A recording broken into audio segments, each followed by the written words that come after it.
banksters are connected to the London banking houses, which ultimately control the Feds. When England lost the Revolutionary War with America, our forefathers were fighting their own government. They planned to control us by controlling our banking system, the printing of our money and our debt. The individuals listed below own the banks, which in turn own the shares in the Feds. The banks listed below have significant control over the New York Fed District, which controls the other 11 Fed districts. These banks also are partly foreign owned and control the New York Fed District Bank.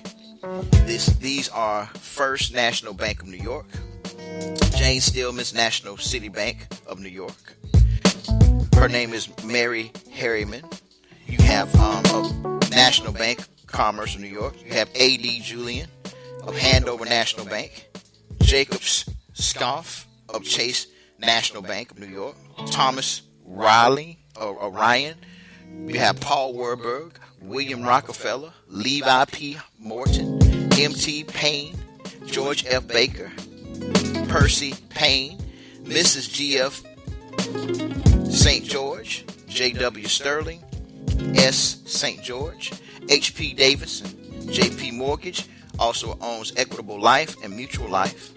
You have Edith Bravo, T. Baker. How did it happen? After previous attempts pushing the Federal Reserve Act through Congress as a group of bankers funded and staffed Woodrow Wilson's campaign for presidency, he committed to sign this act.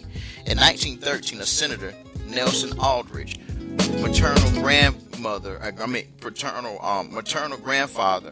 to the Rockefellers, pushed the Federal Reserve Act through Congress just before Christmas, when much of Congress was on vacation. When elected, Wilson passed the Fed. Later, Wilson remorsefully replied, referring to the Fed, "I have unwittingly ruined my country." Now the banks financially back sympathetic candidates. Not surprisingly, most of these candidates are elected. The bankers employ members of Congress on weekends, nicknamed T&T Club Out, Thursday and Tuesday, with lucrative salaries. Additionally, the Fed started buying up the media in the 1930s and now owns or significantly influenced most of it. See, President Lincoln, Jackson, and Kennedy tried to stop this family of bankers by printing United States dollars without charging the taxpayers interest. Today, if the government runs a deficit, the Fed prints dollars through the United States Treasury, buying the debt, and the dollars are circulated into the economy. In 1992, a year after I graduated from high school, the taxpayers paid the Fed banking system $286 billion in interest on the debt of the Feds, purchased by the printed money virtually cost-free. 40% of our personal federal income taxes goes to pay this interest. The Fed's books are not open to the public. Congress has not yet audited it. See, Congressman Wright Patman was chairman of the House of Representatives of the Committee of Banking and Currency for 40 years. And for 20 of those years, he introduced legislation to repeal the Federal Reserve Banking Act of 1913. Congressman Henry Gonzalez, chairman of the Banking Committee, introduced legislation to repeal the Federal Reserve Act of 1913. Nearly every citizen, it was always defeated, and the media remains silent, and the public never learns the truth. The same banksters who own the Feds control the media and give huge political contributions to sympathetic members of Congress. The Fed fears the population will become aware of this fraud and demand change. We, the people, are at fault for being passive and allowing this to continue. Representative Louis T. McFadden rose from office boy to become cashier, then president of the First National Bank of Canton, Ohio. For 12 years, he served as chairman of the Committee of Banking and Currency, making him one of the foremost financial authorities in America. He fought continuously for fiscal integrity and a return to constitutional government. The following are portions of Representative McFadden's speech quoted from the Congress records, pages, and these are on the pages of 12, 125, 95, and 12603. The Federal Reserve Board, a government board, has created the government of the United States and the people of the United States out of enough money to pay the nation's national debt. The deep traditions and inequities of the Federal Reserve Board and the Federal Reserve banks acting together has cost this country enough money to pay the national debt several times over. About the Federal Reserve banks, Representative McFarland said they are private credit monopolies which prey upon the peoples of the United States for the benefit of themselves and their foreign customers. Foreign and domestic speculators and swindlers, the rich and the predatory money lenders. This is an era of economic misery for the reason that caused that misery. The Federal Reserve Board and the Federal Reserve banks are fully liable. On the subject of media control, he states, $500,000 was spent on one part of the propaganda organized by the same European banksters for the purpose of misleading the public's opinion in regard to it.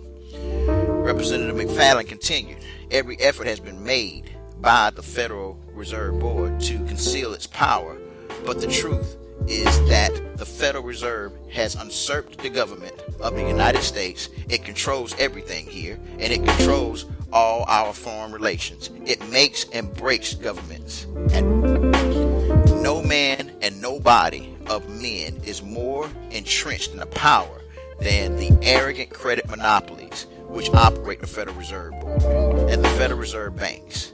These evildoers have robbed this country of more than enough money to pay the national debt.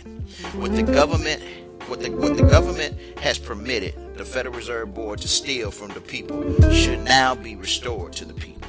Our people's money, to the extent of $1.2 trillion. $1.2 trillion has been, within the last few months, been shipped abroad to redeem the Federal Reserve notes and to pay other gamblers' debts of the traditionalist Federal Reserve Board and a Federal Reserve banks. The greater part of our monetary stock has been shipped to foreigners.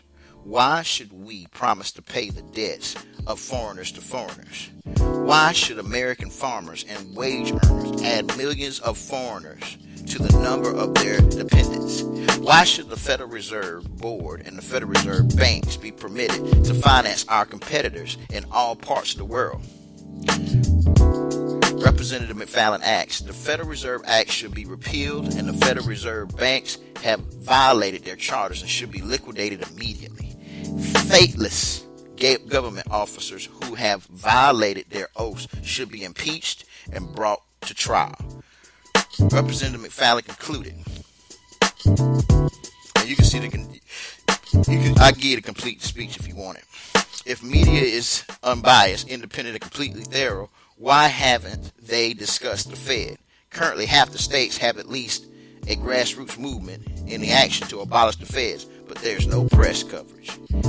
In July 1968, the House Banking Subcommittees reported that the Rockefellers, through Chase Manhattan Bank, controlled 5.9% of the stock in CBS. Furthermore, the banks have gained interlocking directorates with ABC. In 1994, Congress issued a report stating that Chase Manhattan Bank's stake in CBS rose to 14.1% and NBC at 4.5%, though RCA, the parent company of NBC, the same report said that Chase Manhattan held stock in 28 broadcasting firms. After this report, Chase Manhattan Bank obtained 6.7% of ABC, and today the percentage could be much greater. It only requires 5% ownership to significantly influence the media. This is only one of the 300 weekly shareholders of the Feds. It is believed that other Fed owners have similar holdings in the media. They control the media. Fed bankers call in their loans if the media disagrees with them. Rockefellers also control the Council of Foreign Relations, the CFR, the sole purpose of which is to aid in stimulating greater interest in the current in the foreign affairs and in a world government.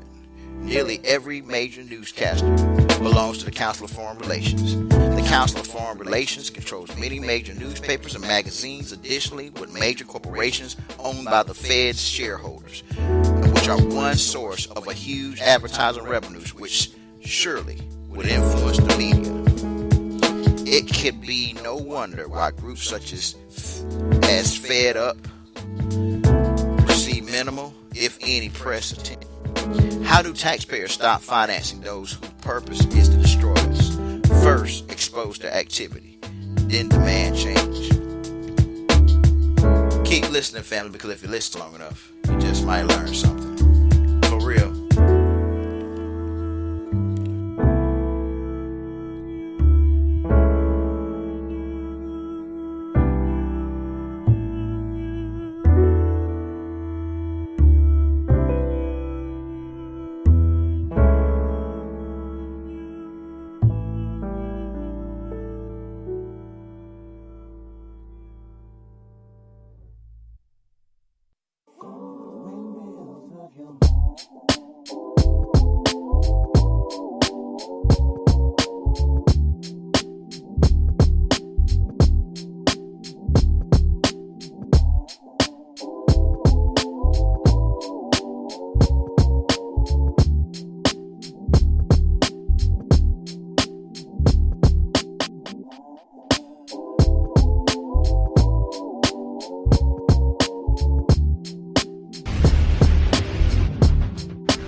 Hi, and welcome. You're listening to the X22 Report. My name is Dave, and this is episode 2032, and today's date is November 27th, 2019, and the title of the episode is Trump's Economic Plan is Brilliant.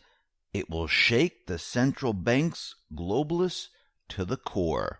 Now, before I get started, let's talk about being prepared. With riots occurring all across the globe, California threatening to shut down the power grid from electricity overload, and illegal immigrants flooding into our country, the future of America is not promised, and either is your safety. One of the best things you can invest in for your protection when the lights go out is a solar power bank. If you haven't picked up a Patriot portable solar bank yet, now is the time to do so with 20% off for Black Friday. Never waste money on batteries again. The Patriot power bank is solar powered. With a dual USB port, you can charge up to 2 devices at once. Please visit patriotsolarbank.com and use promo code X20. Let's get into the economic collapse financial news. Now, we've been talking about how Trump and the Patriots, they are pivoting, maneuvering to trap the deep state, to trap the central bank. And it is far beyond that. This deal with China is to shake the central bank system, the globalist system, to its core. And we'll be discussing this in a little bit. But as we know, the entire plan is to take this central bank system, which is an illusion, which is completely manipulated, and make it look the best it's ever been. And that is exactly what Trump is doing. When we look at jobless claims, they plunged by 15,000 to 213,000. Now, we understand that all of this is manipulated, that there's bubbles everywhere, that the Federal Reserve, the central bank system controls how everything operates. And Trump understands this. The Patriots understand how this all operates. We see the BEA, they revised their third quarter GDP. It was revised unexpectedly higher from 1.9% to 2.1%. The precise number is 2.130%. And this is up from 2%. Now, of course, what we're seeing here is the same thing we've always seen. And Trump, the Patriots, they're just using this to benefit what they're trying to do. And it's not just about getting reelected. It's about keeping everything going until they have everything in place to transition everyone out of this economy, because they're going to destroy the other economy. It's going to fall by the wayside. The central bank, the globalist system, will no longer exist. And we know that there are bad guys within